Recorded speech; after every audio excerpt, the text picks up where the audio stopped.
What's up, my fellow comic book readers? Guys, I got 2 books that came out this past Wednesday, and I got 3 old books that we're going to go over. But we'll go ahead and start off with the new stuff, because I know that's what most people are probably here for. I don't want to keep you if you don't have to be here, you know what I mean?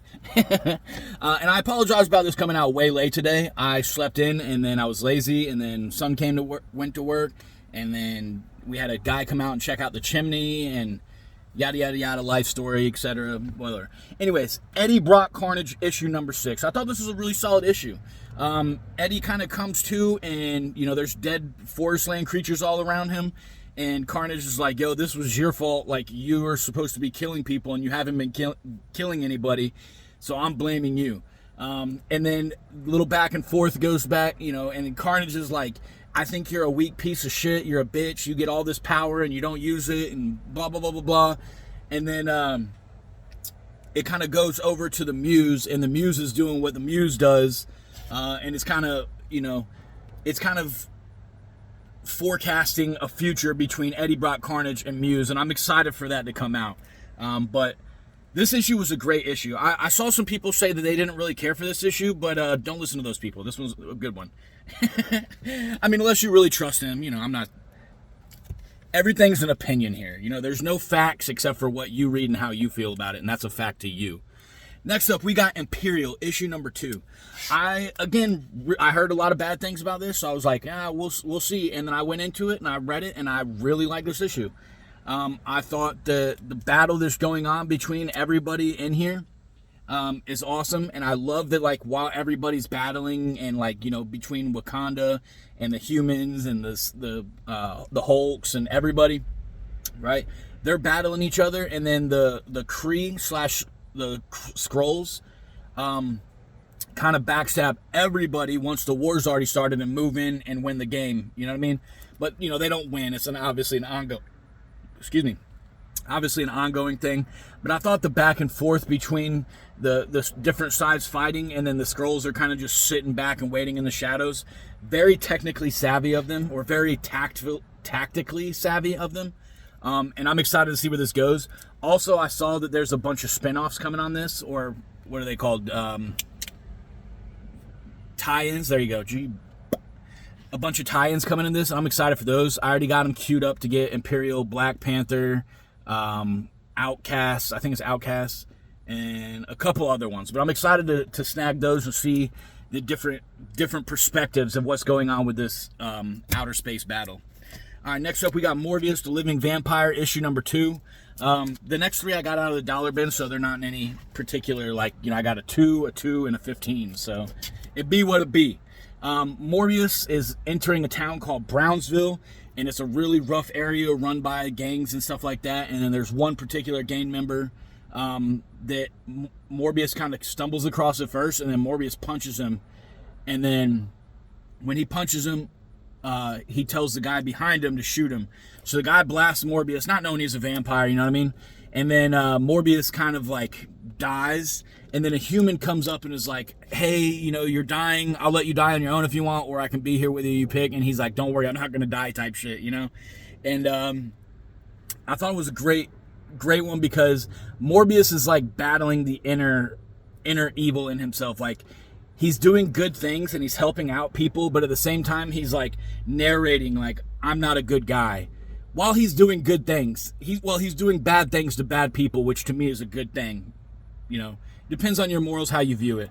But at the end, Morbius lets the inner vampire in him take over, and does some things to the leader of the really bad guys. So I thought that was a really cool thing. And if I find more of Morbius, the human vampire, I'm going to be picking it up. I'm a really big Blade fan, so I'm trying to get everything to do with Blade. And then, Morbius ties into Blade. And then next up, my second favorite, well, I guess Namor's my third favorite. Hulk and Blade are kind of interchangeable. Blade's my number 1 dude. Hulk is like my 1B, I guess. Namor's my number 3 though. But I grabbed 15 first. We're gonna talk about 2 first. All right, so Namor is in a tower, and he's got the world convinced that he's dead, so he's hiding out. And I didn't know this, but Namor has a cousin named Namorita, which very creative, right?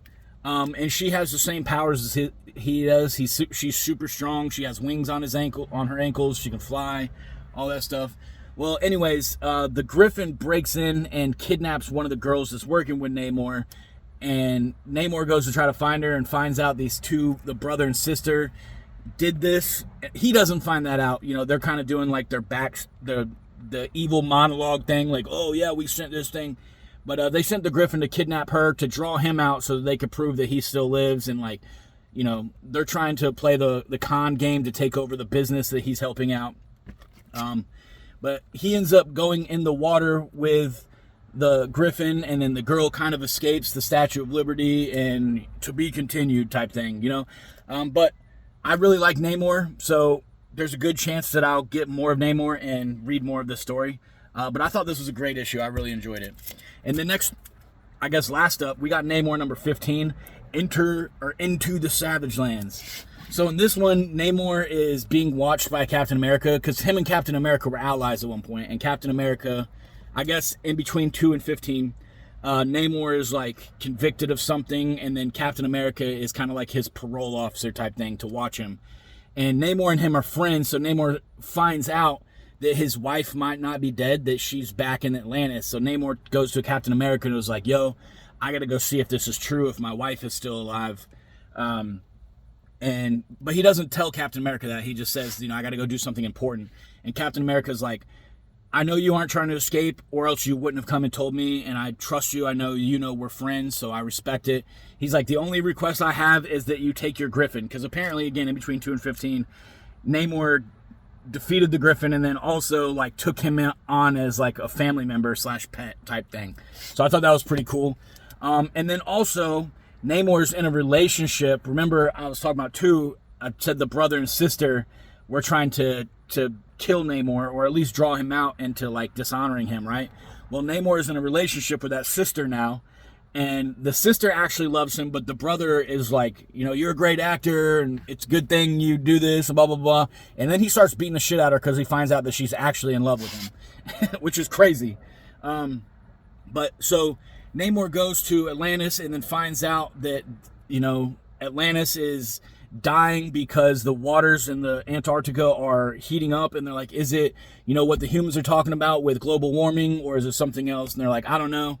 But something leads him into the Savage Lands. So he flies the Griffin into the mist, and then he flies in the mist for what seems like days, I think. And then he comes out on the other side, and it's like this Land Before Time type thing where there's like dinosaurs and stuff happening. And then at the very end, he's like tracking down to this like spaceship that's in the middle of the Savage Lands. And he's like, that's out of place type thing. Let me go over here and check this out. And while he's like, you know, using his super hearing to listen to what the humans are doing while they're digging and stuff, Iron Fist pops up and knocks his ass out. And that's kind of where this issue left off.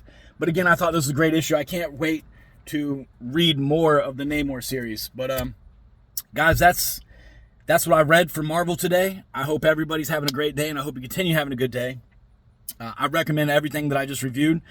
But if you're not going to pick those up, at least pick something else up and read it, baby. Stimulate that mind.